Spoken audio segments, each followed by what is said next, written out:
આજે આપણે બનાવીશું વધેલી રોટલીનો ટેસ્ટી નાસ્તો।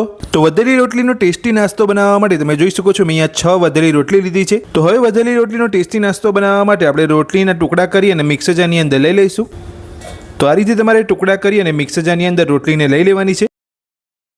તો બધી જ વધેલી રોટલીના મોટા ટુકડા કરીને આપણે અહીંયા મિક્સર જારની અંદર લઈ લીધા છે। તો હવે આપણે મિક્સર જારનું ઢાંકણ બંધ કરી અને રોટલીને પીસી લઈશું। તો રોટલીને આપણે અહીંયા પીસી લીધી છે। તો હવે આપણે એક મોટા વાસણની અંદર લઈ લઈશું। તો આ રીતની તમારે રોટલીને પીસવાની છે। તો રોટલીને પીસી લીધા પછી હવે આપણે પીસેલી રોટલીની અંદર નાની અડધી ચમચી જીરું ઉમેરીશું। સાથે જ 2 ચપટી જેટલો હળદર પાવડર ઉમેરીશું। નાની અડધી ચમચી કાશ્મીરી લાલ મરચું ઉમેરીશું। સાથે જ ઝીણા સમારેલા લીલા મરચાં ઉમેરીશું। સાથે જ ઝીણા સમારેલા લીલા ધાણા ઉમેરીશું। સ્વાદ પ્રમાણે મીઠું ઉમેરીશું। 1 ચમચી દહીં ઉમેરીશું। 2 ચપટી જેટલો ગરમ મસાલો ઉમેરીશું।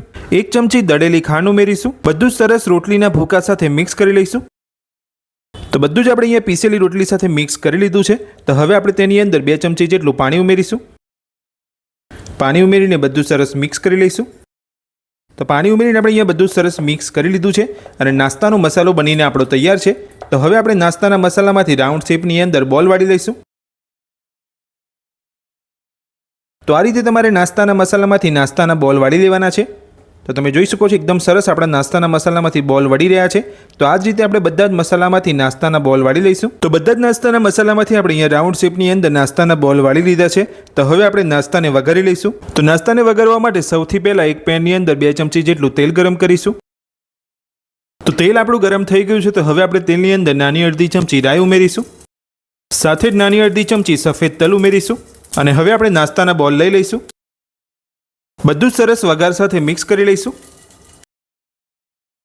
વઘાર સાથે આપણે અહીંયા નાસ્તાના બોલને મિક્સ કરી લીધા છે અને એકદમ ક્રિસ્પી અને સોફ્ટ વધેલી રોટલીનો ટેસ્ટી નાસ્તો બનીને આપણો તૈયાર છે। તો આ વધેલી રોટલીનો ક્રિસ્પી અને ટેસ્ટી નાસ્તો બનાવવાની રેસીપી તમને મારી કેવી લાગી મને કોમેન્ટ બોક્સની અંદર કોમેન્ટ કરીને જરૂરથી જણાવજો। અને આજની રેસીપી પસંદ આવી હોય તો વિડીયોને લાઇક જરૂરથી કરજો।